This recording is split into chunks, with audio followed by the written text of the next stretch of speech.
Hey, what's up guys, welcome back to my another video. So finally এসে গেছে আমাদের আরও একটা নতুন এপিসোড। সো এই আজকের এপিসোডে আমরা আলোচনা করবো যে আমাদের যে ইউটিউব চ্যানেলটা আছে, আমাদের ইউটিউব চ্যানেলটা সার্চ করলে আমরা সার্চ লিস্টে আমাদের চ্যানেলটা খুঁজে পাওয়া যায় না। সো আজকের এই ভিডিওর মধ্য দিয়ে আপনাদের যে চ্যানেলটা সেই চ্যানেলটা সবার প্রথমে দেখতে পাবেন।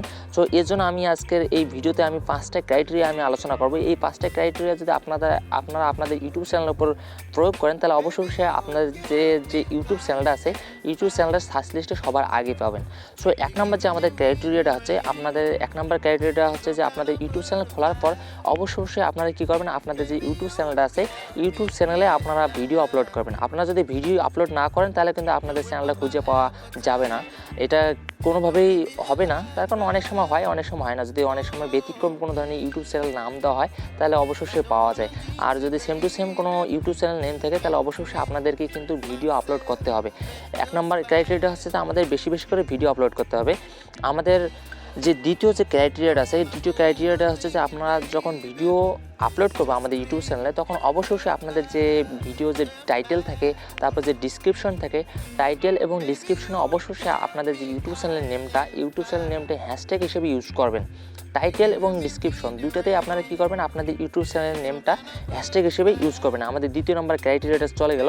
আমাদের তৃতীয় নম্বর যে ক্রাইটেরিয়াটা 3 নম্বর ক্রাইটেরিয়াটা হচ্ছে যে আমাদের অফ পেজ এসইও বলতে আমি আপনাদের বুঝাই দিচ্ছি। অফ পেজ এসইও বলতে আপনাদের যে ইউটিউব চ্যানেলের যে প্রোফাইল ফটোটা আছে এবং যে আপনাদের ইউটিউব চ্যানেলের যে কভার ফটোটা আছে এই প্রোফাইল ফটো এবং কভার ফটোতে অবশ্যই আপনাদের রিনেম হিসেবে আপনাদের ইউটিউব চ্যানেলের নেমটা ইউজ করবেন। এখানে যদি আপনাদের ইউটিউব চ্যানেলের নেমটা ইউজ করেন অনেক ক্ষেত্রে ইউটিউবে যখন সার্চ করা হয় তখন এটাও একটা এসইও হিসেবে আমাদের কাজ করে।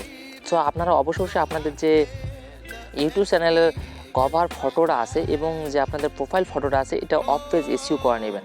ওকে, 4 নম্বর ক্রাইটেরিয়াটা হচ্ছে যে আমাদের চ্যানেল কিওয়ার্ড ব্যবহার করতে হবে। আপনারা অবশ্যই ইউটিউবে সার্চ করবেন যে চ্যানেল কিওয়ার্ড কীভাবে ইউজ করবো ইউটিউব চ্যানেলে, তখন আপনারা অ্যাভেলেবেল ভিডিও পেয়ে যাবেন। ওই ভিডিও থেকে আপনারা আপনাদের ইউটিউব চ্যানেলের কিওয়ার্ড ইউজ করবেন। ওকে, আপনারা যখন চ্যানেল কিওয়ার্ড ইউজ করবেন তখন অবশ্যই কিছু জিনিস আপনাদের মাথায় রাখতে হবে যে আপনাকে কী নামে রাখতে পারে, শর্ট নাম, লং নাম, বাংলা দিয়ে, ইংলিশ দিয়ে, সবগুলো দিয়ে আপনারা ইউজ করবেন। ওকে, সমস্ত কিওয়ার্ড ইউজ করবেন যাতে আপনাদের খুব সহজে খুঁজে পাওয়া যায়। তারপর হচ্ছে আমাদের পঞ্চম নম্বর ক্রাইটেরিয়াটা হচ্ছে যে আপনারা যখন আপনাদের ইউটিউব চ্যানেলে ভিডিও এডিট করবেন, এডিট করে শেষ করার পরে আপনারা কী করবেন, আপনাদের যে ভিডিওটা আছে ভিডিওটা রিনেম করে নেবেন। ভিডিও রিনেমে আপনাদের অবশ্যই ভিডিওতে হচ্ছে আপনাদের যে চ্যানেলের নেমটা আছে চ্যানেলের নেমটা ইউজ করবেন। সো গাইস, এই ছিল আজকের ভিডিওটা যদি ভালো লেগে থাকে তাহলে অবশ্যই একটা লাইক করবেন, আর যদি খুব বেশি ভালো লেগে থাকে তাহলে অবশ্যই বন্ধুদের কাছে শেয়ার করবেন।